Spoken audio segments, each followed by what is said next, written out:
बदलाव मतलब सतही तौर पे कुछ नजर आ रहा है। आप गहराई में उतर के देखेंगे तो बदलाव जैसा कुछ नहीं है, क्योंकि हालात जो है ना वो जो पहले थे, जैसे 20 साल से चले आ रहे हैं एक ही पार्टी के जैसा सबने कहा, स्थिति आज भी वही है। मैं एक बहुत छोटा सा उदाहरण ये देता हूँ कि जब बागियों की बात आई 2013 में, जब एक यहाँ के जो बड़े पॉपुलर युवा नेता हैं, उनको बीजेपी ने टिकट नहीं दिया, तो वो बागी बन के खड़े हुए। उन्होंने 28,000 वोट ले लिए, तो उन्होंने अपनी पार्टी के तोड़े और जीत गई इसमें कांग्रेस। सेकंड टाइम बीजेपी ने सोचा कि नहीं यार ये दमदार कैंडिडेट है, इनको दे दो। 2018 में उनको टिकट दे दिया, तो उनसे नाराज होकर के किसी रावत कैंडिडेट ने जो है उसने बगावत करके और वो बागी खड़े हुए। सेम उतने ही 28,000 वोट वो रावत साहब लेकर नेक्स्ट टाइम में, तो इस बार जो है ना ये सज्जन हार गए बीजेपी से, फिर फायदा मिला कांग्रेस को। तो अभी जो हालात हैं, अभी जैसा अभी सबने कहा कि हमारे यहाँ जातिवाद का थोड़ा सा है, जातिवाद के साथ मैं एक चीज करूंगा कि क्योंकि हिंदुस्तान में जातिवाद के साथ एक कट्टरवाद भी बड़ा अहम वो है। अभी मजहबी कट्टरवाद तो चलता है, मगर यहाँ पार्टी कट्टरवाद भी बहुत जबरदस्त चलता है। लोग ये नहीं देखते कई बार कि कैंडिडेट कौन है, जिसका माइंड सेट है कि मैं तो बीजेपी का हूं ना। अगर मतलब अगर आप इसको सेंसर ना करें कि अगर बीजेपी या कांग्रेस का है कि हम गधे को भी खड़ा करेंगे, तो वो इतने कट्टरवादी हैं कि वो उसको भी शायद वोट दे दें कि हमारे लिए तो कांग्रेस का ही कैंडिडेट है। इसका उदाहरण मैं देता हूं। अभी मैं लगातार कई शहर घूम कर आ रहा हूं, कुछ जगहों पर मुझे ऐसे लोग मिले जो विधायक से तो नाराज हैं, जिनका कहना है कि इसकी तो हम शक्ल भी नहीं देखना चाहते, लेकिन हम मोदी की वजह से और बीजेपी की वजह से वोट देते। एग्जैक्टली, तो वो कहीं मोदी फैक्टर काम कर रहा है। जो लोग यहाँ पर गहलोत जी क्योंकि जादूगर उनको एक टाइटल दिया गया है, और सचमुच में अभी जो उनकी स्ट्रेटजी चली है, तो ये बात सच है कि जैसा कह रहे हैं 50-50 का मामला है। मुझे लगता है कि इस बार 50-50 से कुछ ऊपर हो चुका है। इस बार कांग्रेस का पलड़ा जो है ना वो 50 से कुछ ज्यादा है।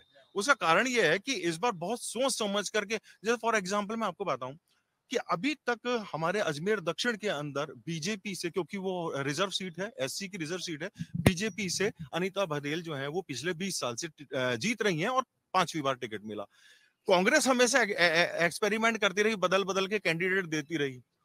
इस बार कांग्रेस को क्या लगा कि मतलब कि एक तो महिला और सेम कास्ट की, पहले 1-2 टिकट मिले थे जो थे एससी कैटेगरी के, मगर दूसरी किसी कास्ट से थे। इस बार उन्होंने डबल गेम करने की कोशिश करी कि महिला भी रखो और सेम कास्ट रखो। अब सेम कास्ट में होगा ये कि दोनों पार्टियों से दोनों तगड़े दावेदार होंगे, जमीन से जुड़े हुए होंगे। हेमंत भाटी का जैसे भी भाई साहब ने जिक्र किया, वो ठीक है, उनका क्या है कि वो जमीनी तौर पे जुड़े हुए नहीं है, वो आसमानी तौर के जो है ना रंग बिरंगे एक किरदार हैं।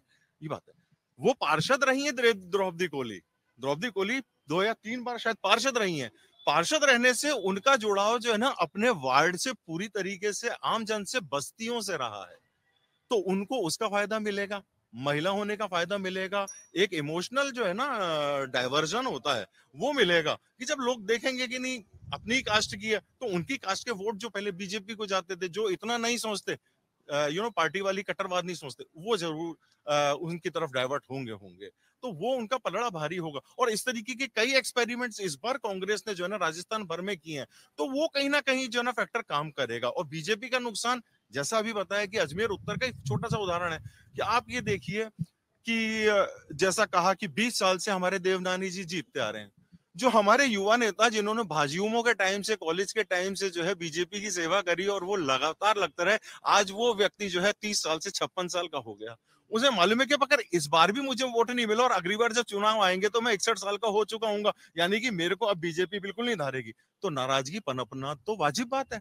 इस वजह से इस बार वो मतलब सख्ती के साथ खड़े हो गए कि मुझे विरोध करना ही करना है, क्योंकि ठहरे हुए पानी में कहीं ना कहीं तो बदबू आती है आती है। तो ये फैक्टर काम करेगा, बीजेपी को नुकसान देगा। अगर आप ये वीडियो YouTube पर देख रहे हैं तो हमारे चैनल को सब्सक्राइब करें और बेल आइकन को दबाना ना भूलें। अगर आप Facebook पर ये वीडियो देख रहे हैं तो हमारे पेज को लाइक करें।